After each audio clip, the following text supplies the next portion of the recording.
Hey there, ESL. We're going to carry on with our reading of our story, Dr. Jekyll and Mr. Hyde. So this new chapter, chapter 3, is called The Carew Killing.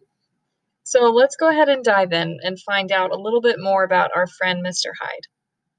A week later, Dr. Jekyll gave one of his pleasant dinners for 5 or 6 old friends. Mr. Utterson stayed on after the others had left. The two men went into the study where they sat beside a blazing fire. Dr. Jekyll was a tall, handsome man of 50 years.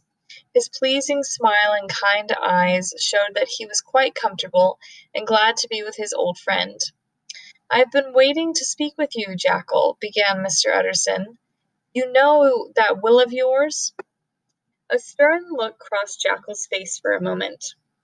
Smiling again, he said, "My poor Utterson, I never saw a man as worried as you about my will, unless it is that know-it-all Lanyon about my scientific studies. Oh, I know he's a good fellow, but he's always finding fault with my work." "Well," continued Utterson, "I have been learning a few things about Mr. Hyde, and what I heard was awful." Jekyll's face went pale. "I do not care to hear more," he said. "I thought we agreed to drop this. You do not understand. This matter is a very strange one." The doctor paused and looked into the fire. Then he began to mutter to himself, "It cannot be helped by talking." "Jekyll," said Utterson, "you know I am a man to be trusted. Come clean with this matter, and I will help you." "Utterson, this is very good of you, but isn't as bad as you think. The moment I choose, I can be rid of Hyde. Why, I can make him disappear like a magician waving a magic wand." Utterson thought for a while. "I guess you are right," he said, at last getting to his feet. "One more thing," continued the doctor. "I really do take great interest in poor Hyde. I want you to promise to carry out the will in his favor should something happen to me." "I can't say that I will ever like Hyde," said the lawyer, sighing. "But, well, I promise."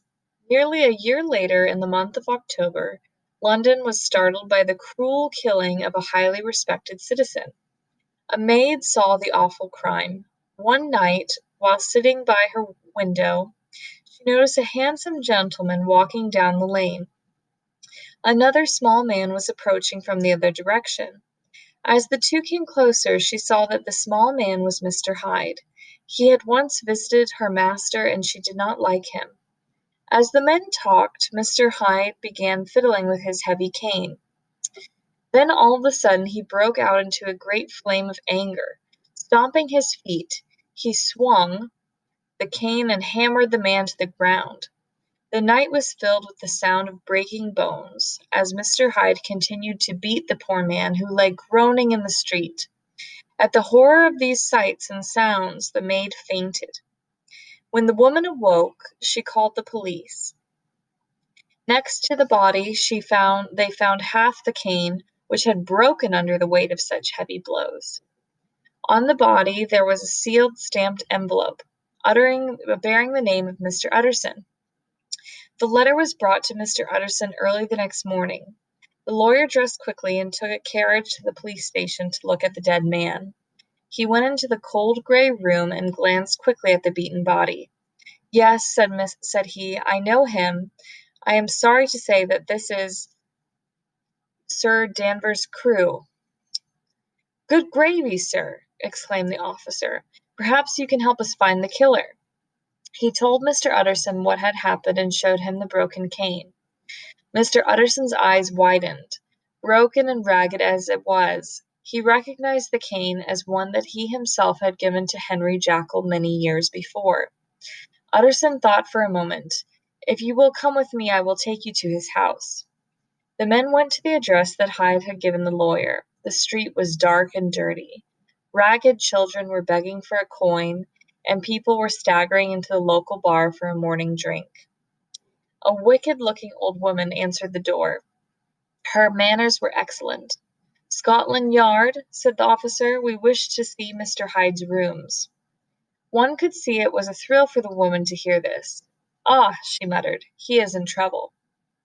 The men found Hyde's place torn apart. Clothes were thrown about, and coins were scattered on the floor. Some papers had been burned.